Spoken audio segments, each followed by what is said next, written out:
Hey everyone, Dungeon Printer here, and happy TaleSpire release day! That's right, TaleSpire, the tabletop RPG map-making software I use for a lot of my videos, is finally releasing after a long bout of locked alpha testing that was limited only to its Kickstarter backers. I was lucky enough to find it early and was able to pledge and get myself and my online group access before the key lock, but I know many of you out there have been asking and asking when you can buy this game, and that answer is today. Maybe even right now, depending on when you're watching this. But with release so imminent, it got me thinking what questions someone might have when considering TaleSpire for their group. It is a $30 purchase, after all, that each member of your group would have to make, so understandably people would be seeking out information before making that decision. So, this video is basically why I think TaleSpire is or is not a good choice for your particular group, and in it I'll go over the different scenarios where it's great and not so great, what I use it for with my group, and why I think it's the single best map-making software on the market.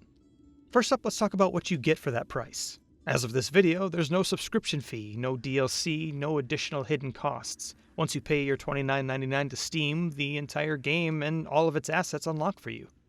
The devs have talked about the possibility of DLC or subscription content in the future, but that will not affect what comes with the base price of this game.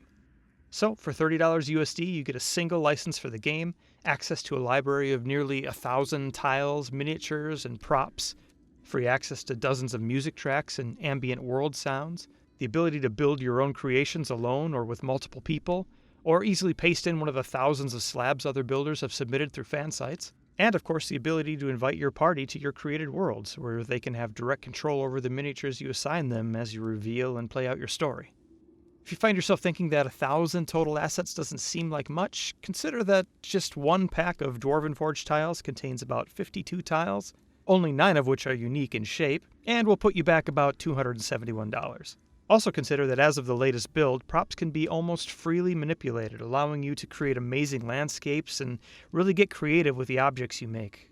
Seriously, I haven't seen creativity like this since my Star Wars Galaxies housing days, where people would build fireplaces out of poles, torches, and containers. There's some pretty amazing work out there already, even before this upgrade to how props work. And best of all, Bouncy Rock has consistently been adding new tile sets for free throughout the alpha.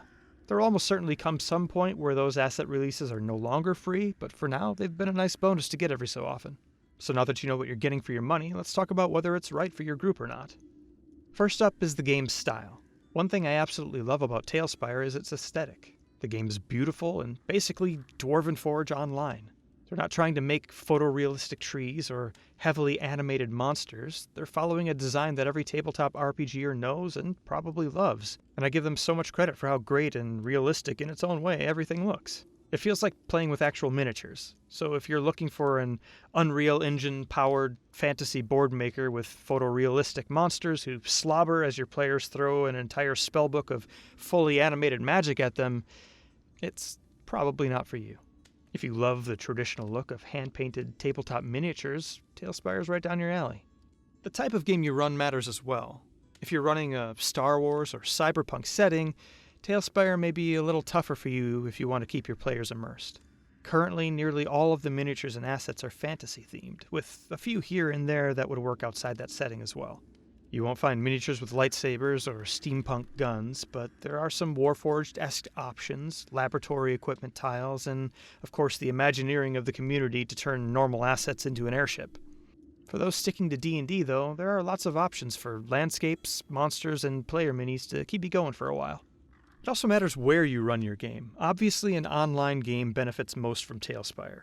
I moved my group from Roll20 over to TaleSpire as soon as Alpha Access opened up, and we haven't looked back since.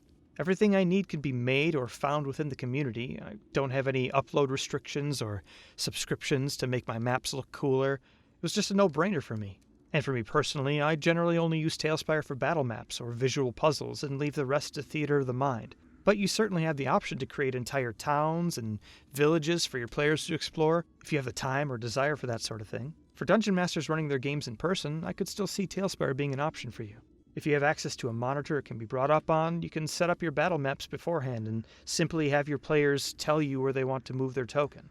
TaleSpire also has a top-down camera mode, so there is the option of showing your dungeons on your screen you've built into your gaming table and having players set their real-life tokens on the digital board. This would give you kind of a cool animated map sort of effect, but it'd probably take a little bit of learning on your half to get the manipulation of it down right. So what if you have players who often deviate from what you have planned? Let's say you spend 3 hours building an epic boss fight room in TaleSpire, and your players decide to wander off into the woods to fight a witch you haven't planned for instead. One of the beautiful things about TaleSpire is how easily they've made sharing boards.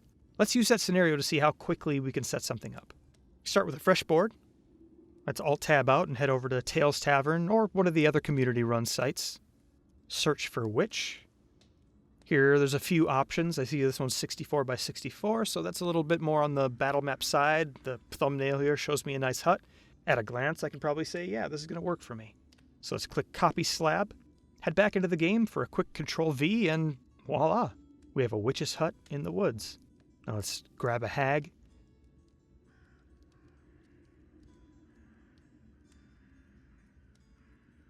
Import our players from the unique character menu we've made, and the fight's ready to go in just a couple of minutes. It's super easy.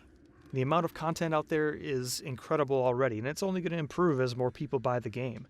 You're going to have boards ready for almost any scenario with a quick search. Now let's talk some of the game's restrictions and what's coming in the future.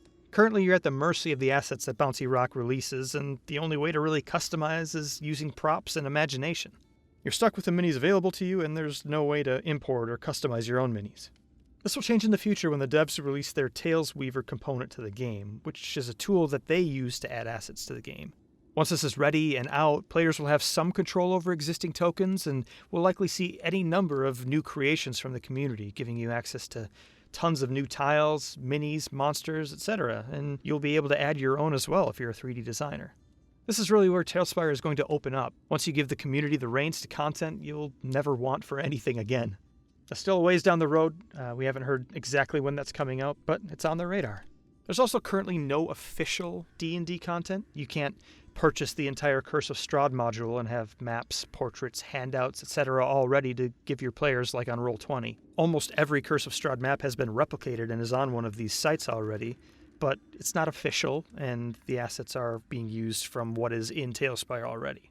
I feel like players will make up for this once Tales Weaver comes out, and we can also back of our mind hope that Wizards sees how awesome this program is and starts to work with the devs for stuff like that, but for now, it's not there. We might even see collaborations with online miniature makers like Hero Forge in the future. The sky's the limit once the tool is out and available.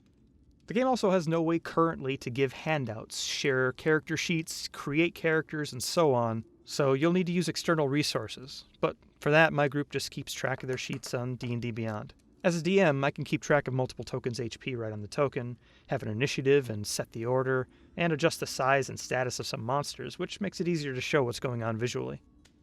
Well guys, I hope that answers some of your questions and concerns about whether or not TaleSpire is right for your group. I simply cannot praise this program enough. I've used it for the last year plus, and while it does have some limitations, my group has had an amazing time interacting with this 3D world. The work Bouncy Rock has done to get to early access has been incredible, and I'm looking forward to seeing so many more of you in the game come launch. If you have questions, feel free to leave them below. You can also check out some of my builds on this channel, or head over to another YouTuber, Estalry Astra, I believe is how you pronounce it, as he does some incredible builds. I've used many of them in my own games, and he does a great job putting out videos and answering questions on his stream as well. He's definitely been a big person in this community since the beginning, so check him out for sure. That's all for now, guys. If you found this video helpful, please like and subscribe. We just hit 1,000 subscribers, and it really helps a lot. I hope you support this game. I hope you love the experience as much as I do, and we'll see you in the next video.